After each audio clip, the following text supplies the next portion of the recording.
I'm back. It is the same day, but we're going to pretend it's a different video because I'm going to post it on a different day. And as promised, I did do a costume change. This is the other sweater, the other red sweater from Belpak, the cable one. And I'm also wearing this because so many of you commented how pretty it is. It really is pretty. And you know what? Honestly, with something like this, it looks great.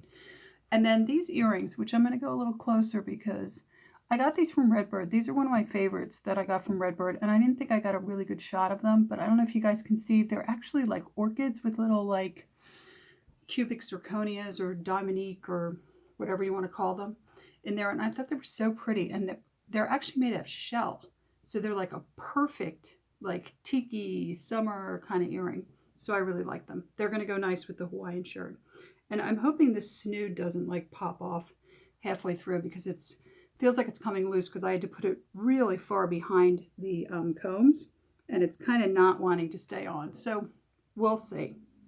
So let's talk briefly about Chemo brain.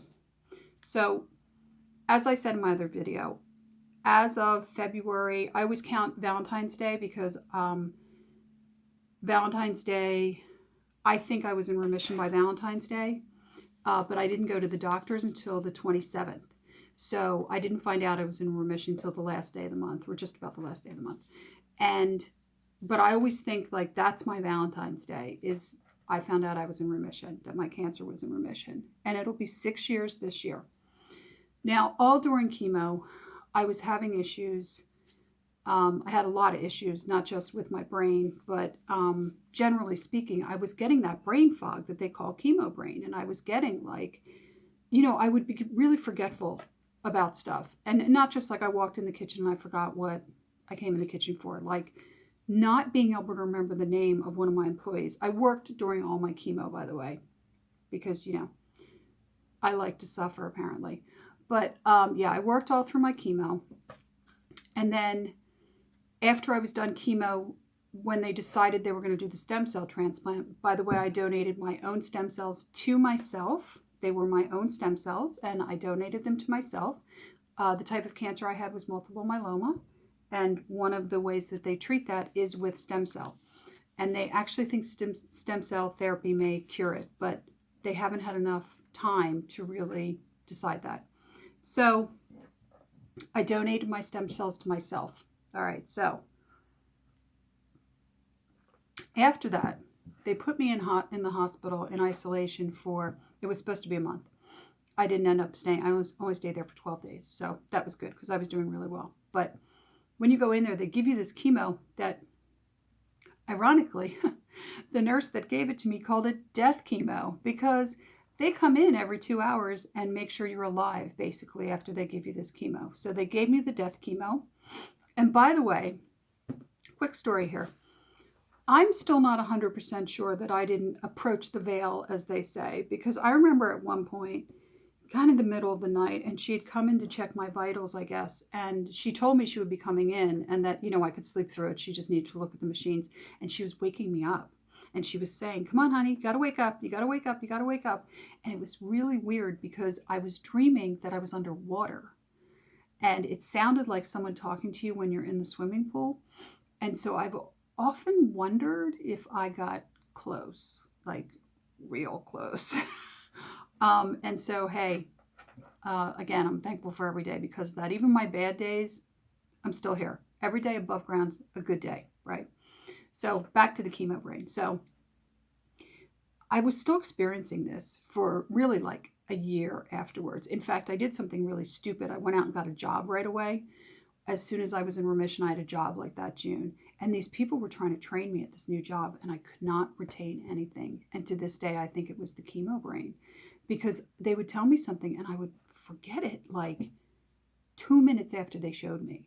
Unless it was a skill I had before, like some computer skills that I already had, I would forget this stuff. And I was doing this like crazy, and it was really irritating me.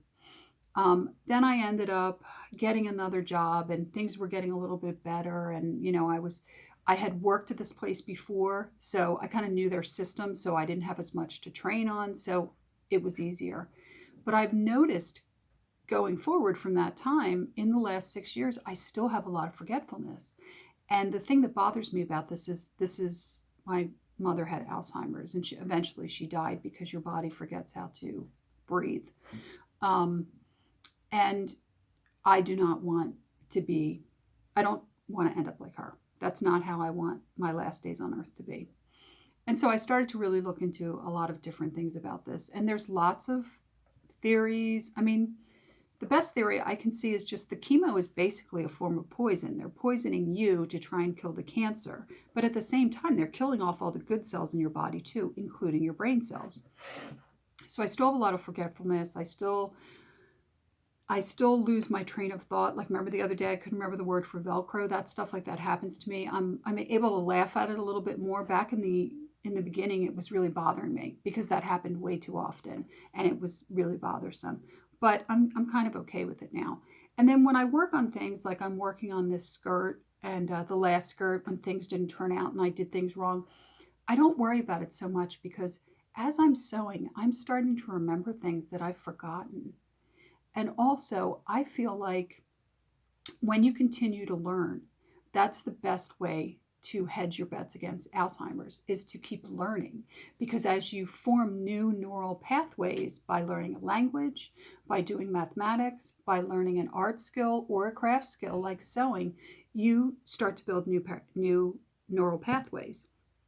Meditation also does this. So all of this for me is a way of kind of hedging my bets against Alzheimer's. But when you see me in a video and I can't remember the word for Velcro, it's chemo brain. And, you know, like I said earlier, I hate to blame chemo for everything, but I blame chemo for everything because I didn't have these problems before. I had a great memory before. In fact, my friend always teases me that I remember all this stuff. And she's like, how do you remember all these these useless random facts? It's true.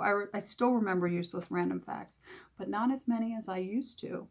So that's my story of chemo brain. And I hope you guys watched the last video. I forgot to mention in the video previous to that, when we were talking about Vermont Country Store, if you're having problems finding slips, Vermont Country Store sells slips. They even sell 100% cotton slips, which are fabulous in the summer because they keep you nice and cool. And that's about it. So I just wanted to say my piece about chemo brain and why I seem a little weird at times.